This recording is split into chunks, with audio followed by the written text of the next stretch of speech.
नेवासा तालुक्यामध्ये अनेक गावांना अवकाळीचा फटका बसला असून गहू, कांदा, केळी, डाळिंब, पपई, टरबूज आदी पिकांचं नुकसान झालं असून शेतकऱ्यांनी सरकारकडे पंचनामे आणि नुकसान भरपाईची मागणी केली आहे। गेल्या 3 दिवसांपासून वादळी वाऱ्यासह काही प्रमाणात गारासदृश्य पाऊस पडल्यामुळे मोठ्या प्रमाणात पिकांचं नुकसान झालंय। यामध्ये केळी, डाळिंब, टरबूज, गहू, कांदा, हरभरा आदी पिकांचं नुकसान झालंय आणि याच पार्श्वभूमीवर गळलिंब येथील शेतकरी आक्रमक झाले असून सरकारकडे पिकाची नुकसान भरपाई मिळण्याबाबत त्यांनी मागणी केली आहे। या प्रसंगी गळलिंबचे सरपंच बाळासाहेब खरुजले आणि शेतकऱ्यांनी शेतावर जात शेतकऱ्यांच्या पिकाची पाहणी करत सरकारकडे नुकसान भरपाईची मागणी केली आहे। या प्रसंगी खरुजले बोलताना म्हणाले की कांदा, गहू, केळी, डाळिंब आदी पिकांची या अवकाळी पावसामुळे नुकसान झालं असून यामध्ये शेतकरी पूर्णतः कोलमडून गेला आहे। त्याला पुन्हा उभं राहण्यासाठी मोठी कसरत करावी लागणार आहे। मायबाप सरकारने लवकरात लवकर नुकसानग्रस्त भागाची पाहणी करत पंचनामे करावे आणि नुकसान भरपाई शेतकऱ्यांच्या खात्यावर लवकरात लवकर जमा करावी अशी मागणी केली आहे। शिरसगावमध्येही मोठ्या प्रमाणात शेती पिकांचं नुकसान झालं असून शिरसगाव भागातील शेतकऱ्यांनी शेतावर जात पाहणी करत नुकसान भरपाईची मागणी केली आहे। जय प्रहार मित्रांनो, खरं तर 3-4 दिवसापासून या अतिवृष्टीमुळे जे कांद्याचं नुकसान झालेलं आहे, टरबूजवाडीचं नुकसान झालेलं आहे आणि अजून हरभरा असन, गहू असन, अजून डाळिंबाचं पीक असन, ह्या मोठ्या प्रमाणात याचं नुकसान झालेलं आहे।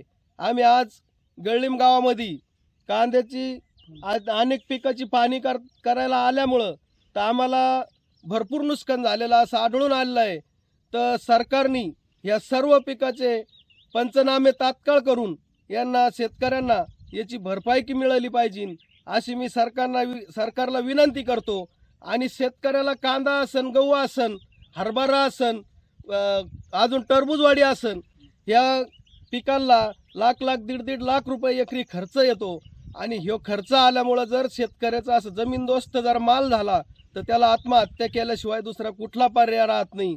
त्याचमुळं मी प्रहार जनशक्तीच्या माध्यमातून सांगतो का हे आपलं जे नुकसान झालेलं आहे या सरकारने ही तातडीची यांना शेतकऱ्याला मदत द्यावा अशी मी सरकारला विनंती करतो। आणि अजून 2 दिवस पाऊस सांगितलेला असल्यामुळं आता तर काहीच हातात येणार नाही, तर शेतकरी असा हवालदिल झालेला आहे, याला सरकारने मदत करण्याची फार मोठी गरज आहे। एवढं बोलतो आणि थांबतो। जय हिंद, जय महाराष्ट्र, जय प्रहार। जे अतिवृष्टी आलेली आहे त्या कांदे इतक्या अतिवृष्टी आल्यामुळे काही लोकांचे नुकसान झाले, शेतकऱ्याचे खूप जीवावर बेतलेलं आहे। आता हे तुम्ही कांदा पाहताय, या कांद्यात काय आहे, याचा जीव आहे का कांद्यामध्ये? हा कांदा मार्केटचं घेणार नाही अजिबात। ते ह्या 3-4 दिवसापासून काही अतिवृष्टी चालली आहे, गळीमध्ये गारपीट चालली आहे।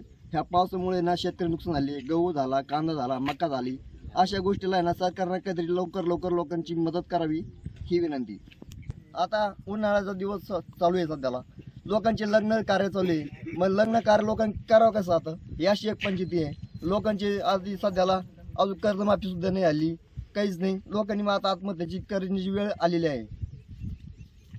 शिवारामध्ये जे झालेला पाऊस आणि त्यामध्ये सर्व झालेले शेतकऱ्याचे नुकसान हे अतिशय भयानक झालेले असून गहू, टरबूज, मका, गहू हे सर्व पिकाचे नुकसान झालेले आहे। अक्षरशः केलेला खर्चही शेतकऱ्याला एकही रुपये पदरात पडणार नाही।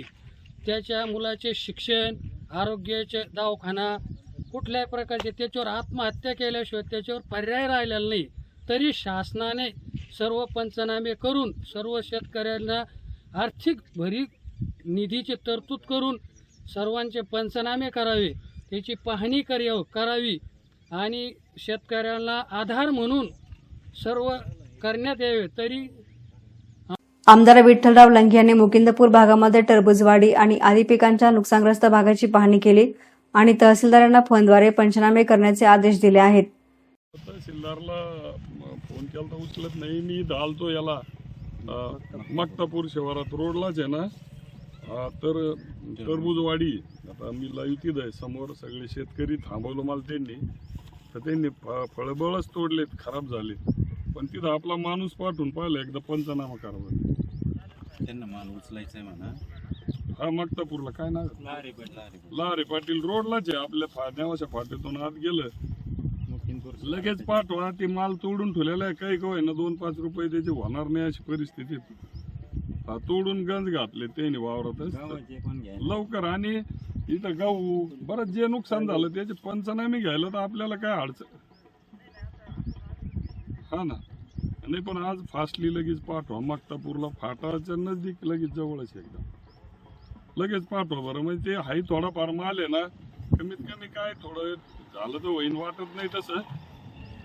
काही झाडाला आहेत, काही तोडून पडलेले, खूप नुकसान. पंचनामा घ्या करून एकदा. लारे पाटील. एसना मीडियासाठी प्रतिनिधी मंगेश निकम, नेवासा.